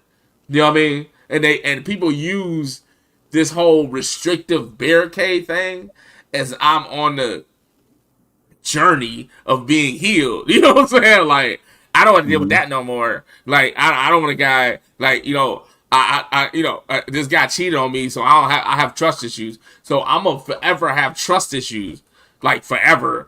You know what I'm saying? And if somebody come with me with trust issues, I totally debunk them because I don't want to deal with that because I'm healed from trust issues. That's a lie. You know what I'm saying? If you can't get into the area of somebody have to be examined for their trust without you flipping out, then you still yet in your sins or yet have trust issues. You still have it. You know what I'm saying? So it's like the true side of healing is when you get it. To me, this is to me, and I'll give it to y'all. It's when you get introduced to the same issue and you have a different peaceful impact to it. That's how you know you're having true signs of healing. It changes. It's not deflective.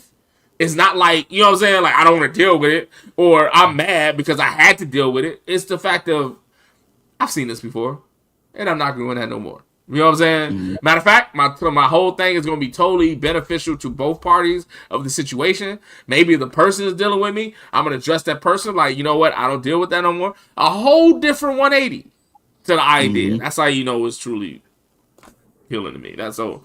Shout out to Raquel for that, man. I love her, and I suggest anybody to follow her if you want to hear some true words about it.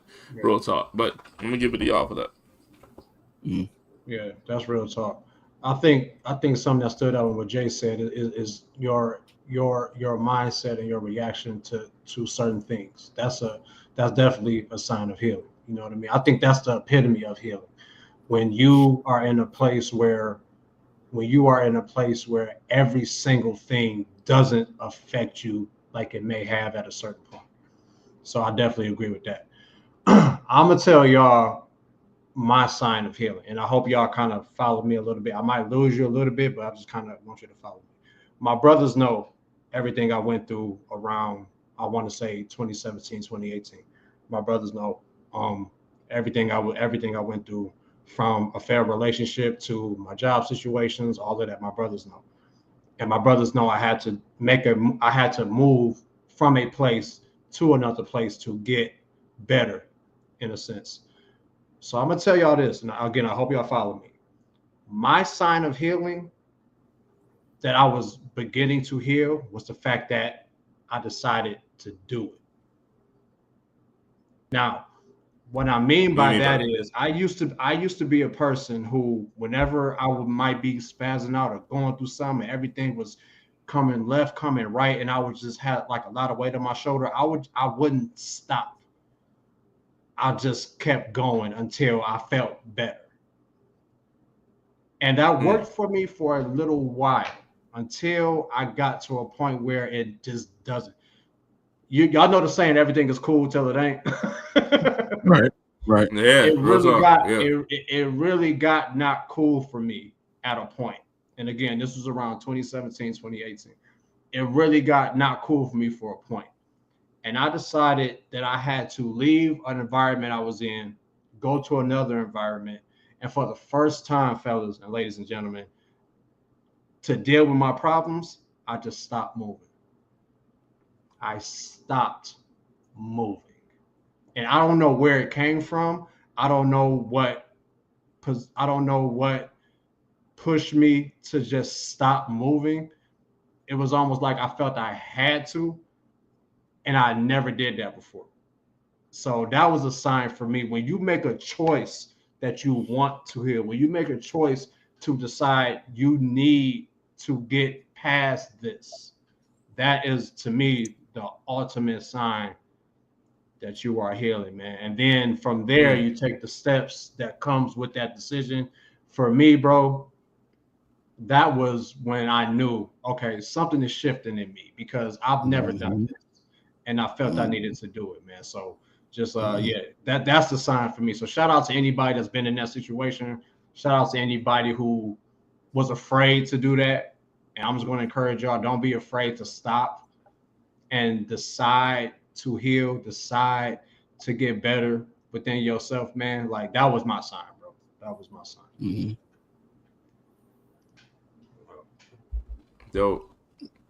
That's super dope, because a lot of people try to use occupation for their healing instead of being able to face it.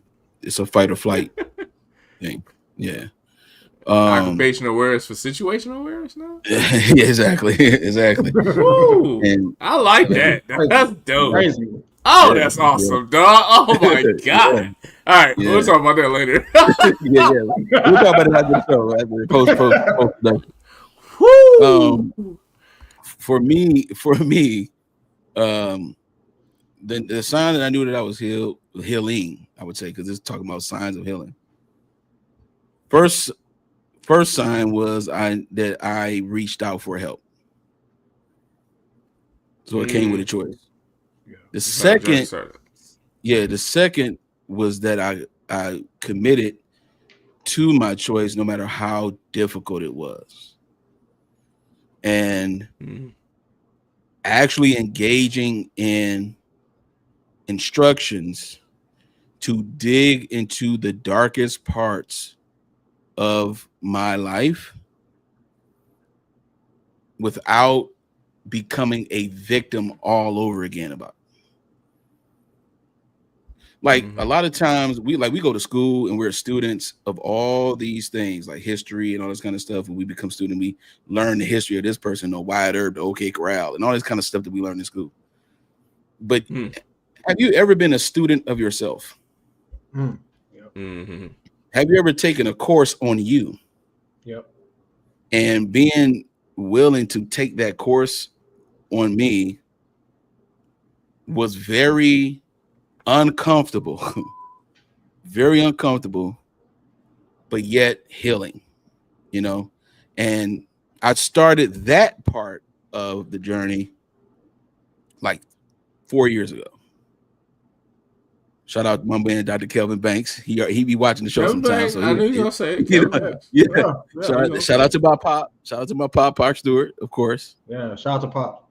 Yeah, and so he's been on the Melrose Network plenty of times. But that is when I knew, like, okay, I'm actually in it. Like, I'm doing it. Like, I'm not talking about it no more. Like, I'm doing it. I'm not utilizing my knowledge. I'm not using my knowledge and misinterpreting it for wisdom because I had the knowledge but no application. Now I have the wisdom because the application with the knowledge creates that.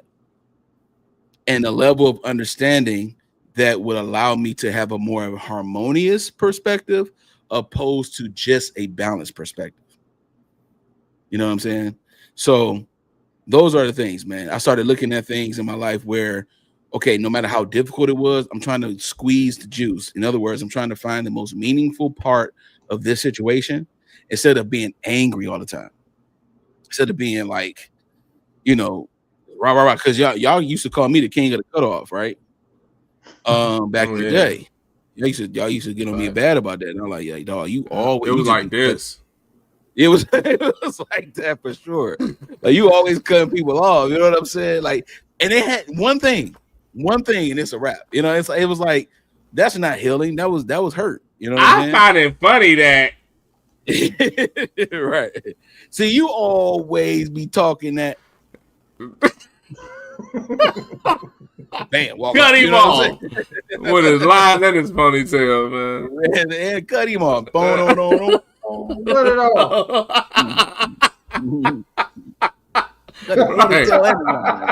Yeah, it was. And we was all that cut off though. We all of it. And so that's how you know, like you're not. See, a lot of people think cutting people off is you protecting your peace, but it's not. You're misinterpreting what peace is. Sometimes people think peace is controlling things that don't hurt you. Right. And that's what you were saying. Yeah. And it's not that. It's not that. That's not peace. That's control. That's fear. Actually, that's the opposite. That's fear. That's actually different. Control is a byproduct of fear. You know, so when you're able to embrace peace, that means you're able to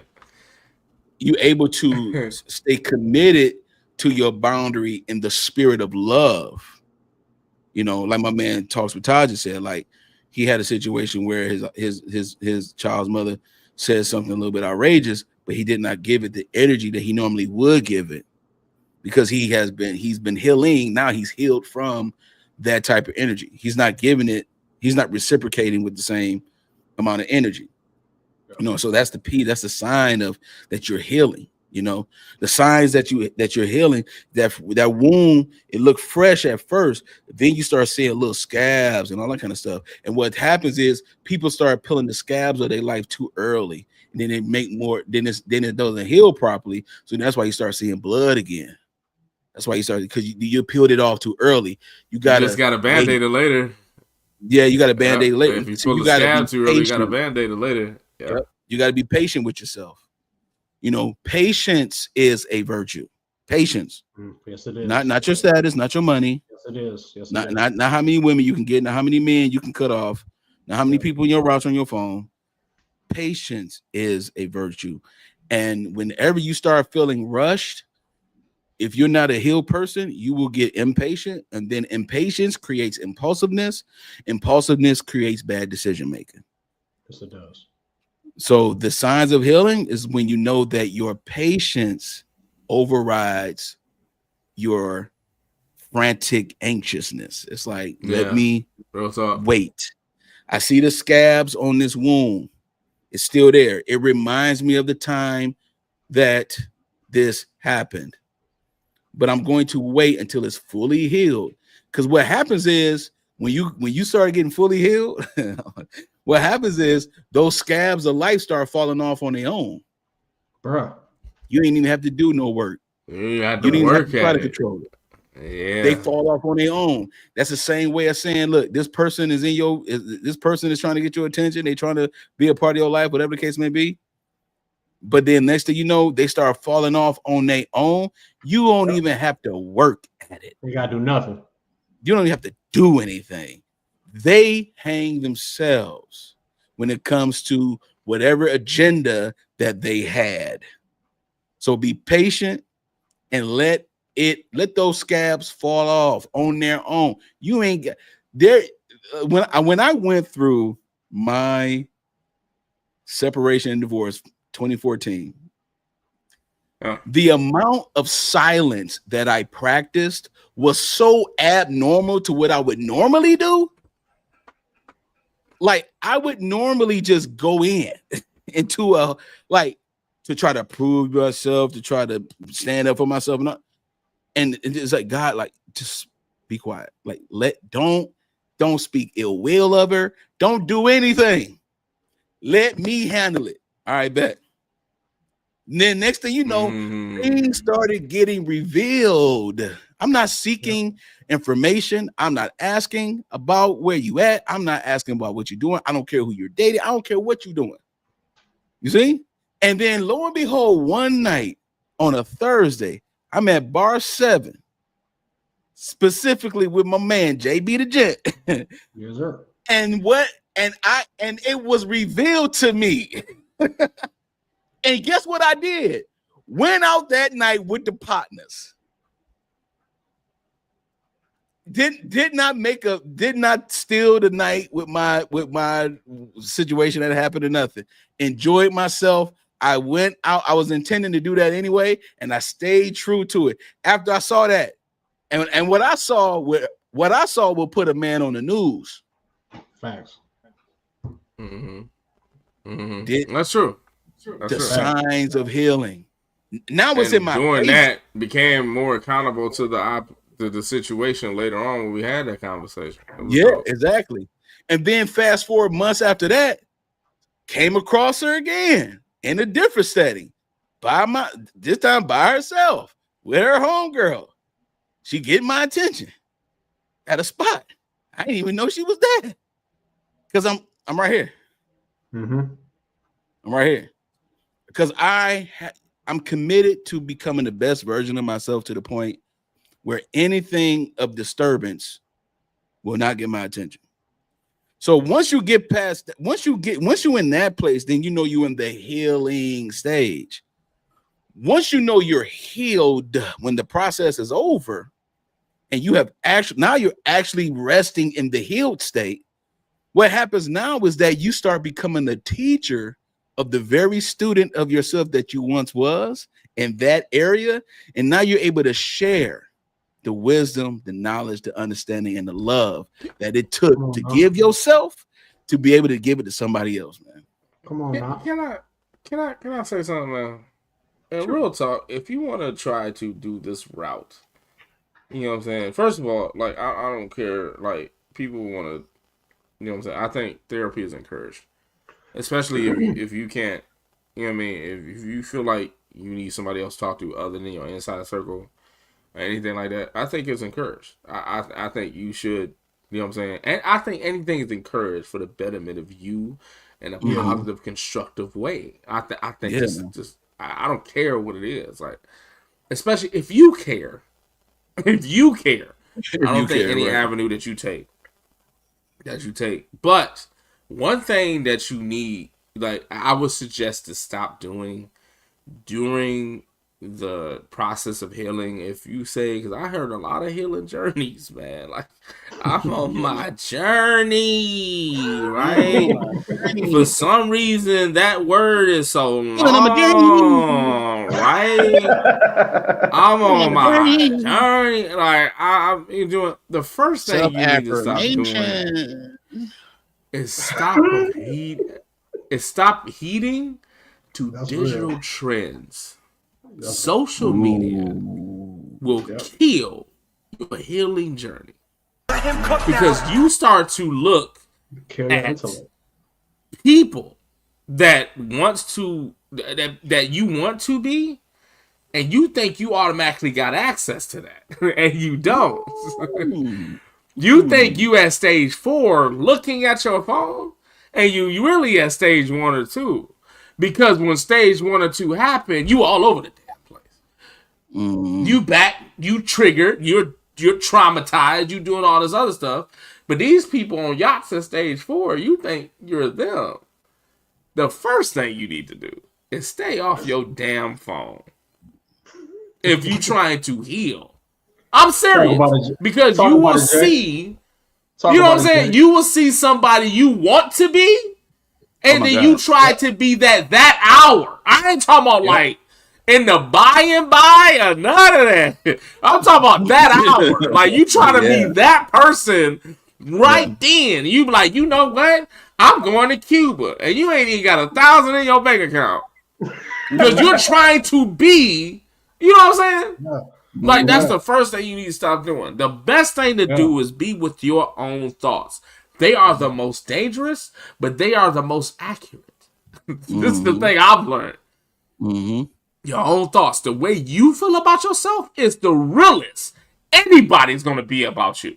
The way you think about yourself. And a lot of people will run from the mirror because you know that what you feel about yourself, you know what I'm saying, is bad. So what you do, you construct it with social media and your friends and the positive affirmations, and you do all of that to develop this other person that before you know it, you live in a construct of life and you came off of that healing journey. So the first thing you need to do is get off of social media and sit and listen to what yourself is telling you. If it's bad, it's bad. Because that's what Tay said. You know what I'm saying? He had to go at it without the obstruction of leaving it. I have to face it forward. I have to find out what that is. You know what I'm saying? And go at it. You know what I'm saying? So, dog, that's the first. I just wanted to add that. If you want to do that, be real about it. Because people out here is not being real. What you see on your phone is not real. What you're living might be, but what you see on your phone ain't. So, you know what I'm saying? Like, just be real about it, man. Like, it's serious. It hurts. It's not a... People want this positive Disney complex of this trail of positivity and happiness. That is never such a thing, especially if you're coming from the opposite side of the gate.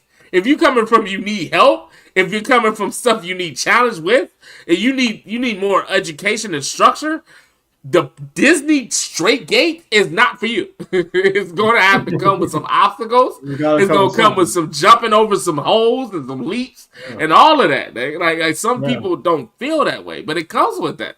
And it's okay. That's the human evolution of being better, is being to deal with the dirt. You know what I'm saying? You can't come out the mud clean. So you might as well just deal with it. It's okay. One of the best quotes I've heard in a long time. That's just me, man. That was great discussion, fellas. Great discussion. That was great. That was needed. That was awesome, man. Yeah. Like I said, today, man, we went certain different levels today with this show. Me and my brother, we knew today's show was going to be like this, and we hope that y'all, we hope that y'all enjoyed it. We hope that y'all took a little bit of something away from this show. This show has some levels, so we hope that y'all took. We really hope that y'all took something away from this one, man. Shout out to the chat. Shout out to everybody that tuned in live today. We appreciate y'all. Whether you see this now, you see it later, man. We just appreciate everybody that's rocking with us so far. Season 4 is coming to a close pretty soon, but we got something very special in store for the finale. And who knows, man? We might have some popping in the off season, but just rock with us for these next couple of weeks, man. And just again, everybody that's been here for this season and seasons before. Thank you so much for just rocking with the Mailroom for so long. And we hope that y'all appreciate what we do, and because we love and appreciate y'all. Because again, without you, there's no us. It's just it just don't match up. It don't work. Make sure y'all hit us up on all our social media platforms, man. Everything is at the Mailroom Network, Facebook, Instagram, and of course, please like, comment, and subscribe to the Mailroom Network on YouTube. Check us out on Spotify and iHeartRadio at the Mailroom Network. Man. We got some episodes on there, man. So just if y'all riding to work, if y'all at the gym, you just need some conscious thought, from your voice. Go ahead and hit us up on Spotify and iHeartRadio. Again, everything is at the Mailroom Network. And of course, hit us up at the Mailroom313, yahoo.com. If you got a topic you want to discuss, you got something you want to talk about on one of our segments, please go ahead and let us know in our email. And again, if you just want to say what's up to us, man, see how we doing, check in, man, the Mailroom313 at yahoo.com, man. Check us out, bro. Fellas, what you got for the people? Hey, man, I'm looking forward to the finale, man. It seemed like it went so fast. Fast. I don't know how we got to the end of that. I don't know either. I have no idea. I know we trimmed it a little bit because of our own personal lifestyles, but it went fast. The 15 episodes, that jump went fast. But the finale, I'm looking forward to. And I'm actually looking forward to the off season. I hope y'all stay tuned for it, because the off season is going to be wild. It's some stuff that we did during regular season that we're going to just do off season, man. Like, and just to keep the continuity, man. Because I know y'all miss us. I miss us. You know what I'm saying? When we off, it'd be like, dog, I'll be looking at old shows. I know y'all do it. Y'all do it. I'll be looking at old shows and all that. I do. So if we pop up every now and then just because of y'all, stay tuned. That's all I'm saying. Yeah, man. Oh, I want to give a shout out to Talks with Ty real quick, man. We appreciate you. My boy Talks with Ty also has a platform, so if y'all get a minute, man, go ahead and holler at my boy Talks with Ty, bro. Yeah. Sure. Yeah, man. Hey, I'm just excited. Again, I love everybody. Like I always say on every show, I appreciate just people rocking with us, hearing our thoughts, sharing the thoughts of themselves in the chat as well. The transparency is beautiful to see. And it's good to see that we have an audience in the chat that does not get personal with each other and it's all respect over here, man. This is a very respectful show and channel that we have. And so I'm excited about what we're doing. I have to second Jay, man. The off season about to be a little different. It ain't gonna be as off as it used to be. You know what I'm saying? It's gonna be fun. Yeah. And we got some beautiful things coming up. And the way that we have conducted this show and constructed the show, this is our first time this season where we have like segments and all these type of things. And so it's good to see the response from people in the chat about the show. But I would like for people to really email us and give us your thoughts about this channel. Give us your thoughts about this season 4 specifically. I would love to read it. I would love to be able to just look at it and bring it to for us. And also, like, you can remain anonymous. We're not going to say your name on the show or nothing like that if you don't want that or nothing of that nature. But it's really specifically for us to just look at and see what we're really doing. You know, sometimes we don't know how well you're doing until someone validates it or invalidates it. You know what I'm saying? You like, so you need somebody got to gauge it. You know what I'm saying? So the giver needs the receiver needs the giver. And I hope that you all being the receivers of this show, please give us some feedback. And I appreciate it, man. You all of you all are just fire, man. So I appreciate it so much. No talk. Hey, well, with that being said, again, thank you so much to everybody that tuned into the live show. Thank you to everybody in the chat today, man. Y'all was going in. Again, y'all keep us energized. Y'all keep us motivated. To all of our loyal mail carriers, man, the ones that came in this season, the ones that's been rocking with us season 1, thank y'all so much. We love and appreciate y'all so much, man. We will holler at y'all next week. For sure. Next week, man. Tap into season episode 14 next week, man. We love and appreciate y'all. This is the Mailroom Show on the Mailroom. Another good one. We out.